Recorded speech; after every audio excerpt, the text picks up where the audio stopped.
Salut la famille, bienvenue dans le podcast Le Noir Modèle. C'est notre premier épisode et si vous ne savez pas ce que c'est que Noir Modèle c'est un concept panafricain qui a pour but de promouvoir les générations futures en s'appuyant sur les leaders du passé et du présent.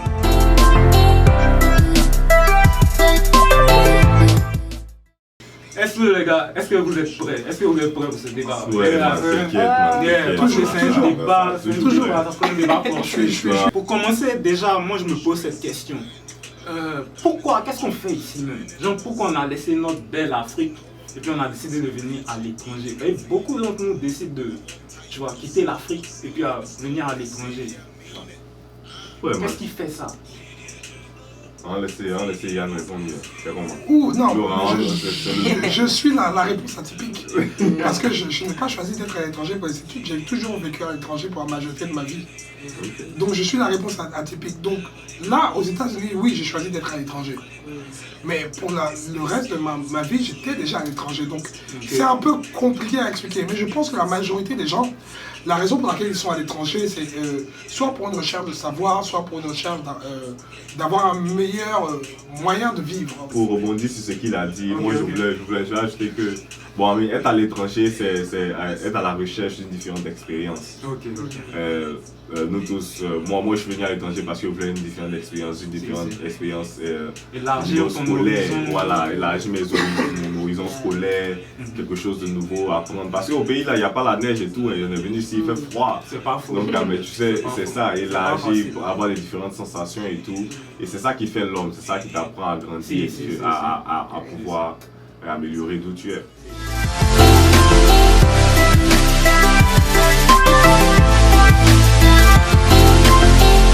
C'est vraiment un privilège de pouvoir venir ici, genre de vivre ici dans une autre culture et de s'intégrer dans une autre société, apprendre des nouvelles choses, apprendre différemment avec des nouvelles personnes qui sont différentes. Tout ça, c'est un privilège et une grande reconnaissance. Mais moi, je veux ajouter que c'est vrai que c'est un privilège, mais ça n'enlève rien au fait que ceux qui ne sont jamais venus ici, nous qui sommes venus ici, ça ne nous rend pas meilleurs qu'eux. On peut ajouter sur ce point-là, parce que là, c'est une expérience différente qu'on a d'eux, mais aussi le fait qu'on soit ici ne nous rend pas meilleurs que les gens qui n'ont jamais sorti du pays et tout. Parce que la vie, c'est pas comme ça.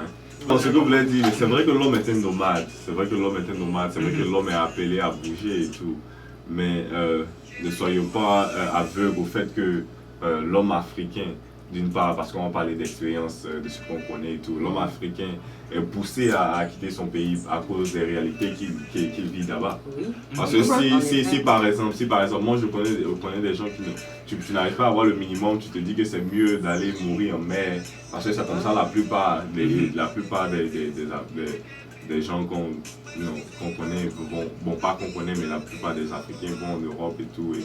D'autres traversent la Méditerranée, d'autres voyagent et tout, mais c'est une mixture de tout. Il faut ne soyons pas aveugles au fait qu'il y a beaucoup d'Africains qui meurent en mer chaque année.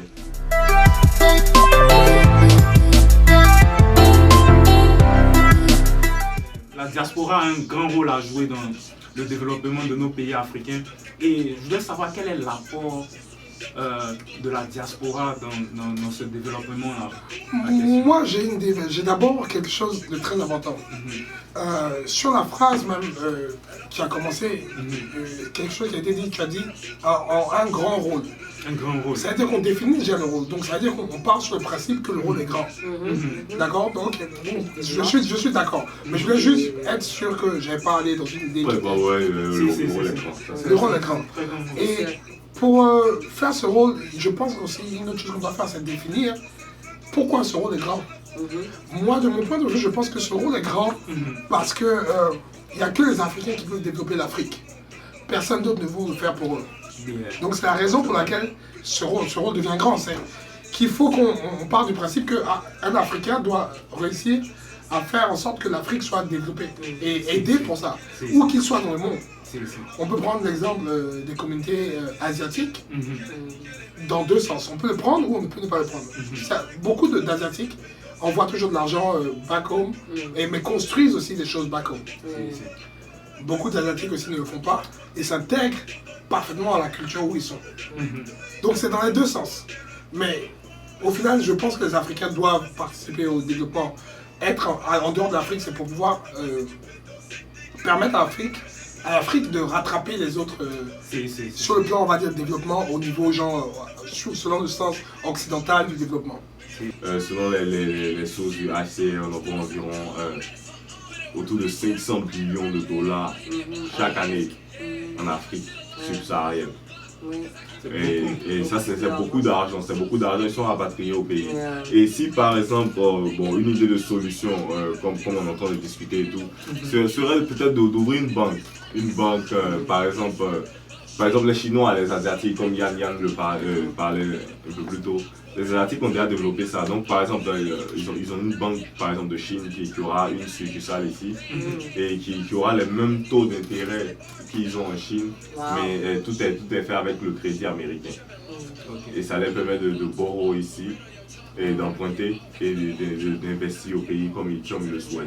Et c'est un truc comme ça, pas pour les Africains, différents pays par rapport aux lois, par rapport à tout. Mais je crois que aussi en Afrique, il y a certaines personnes et certains pays qui ont développé des petits systèmes à les aider à envoyer de l'argent à la maison. Il y a des applications, je sais, genre au Kenya et au Rwanda qu'ils utilisent, qui s'appellent M-Pesa. Ils utilisent ça juste pour envoyer. Shout out to M-Pesa. M-Pesa, c'est de l'argent sur la ligne.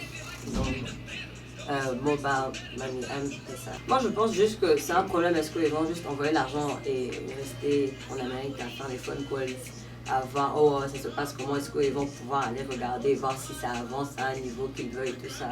Je trouve que si tu n'as pas vraiment les moyens d'aller entre les deux souvent, il y a certains projets que les gens ils brûlent leur argent, je trouve, moi. Parfois. Mais je me dis la technologie, peut-être avec des drones, tu vois, des trucs vidéo, genre. On va conclure et j'aimerais vous dire aussi de suivre nos pages, que ce soit nos pages Facebook, YouTube, c'est juste Noir Modèle.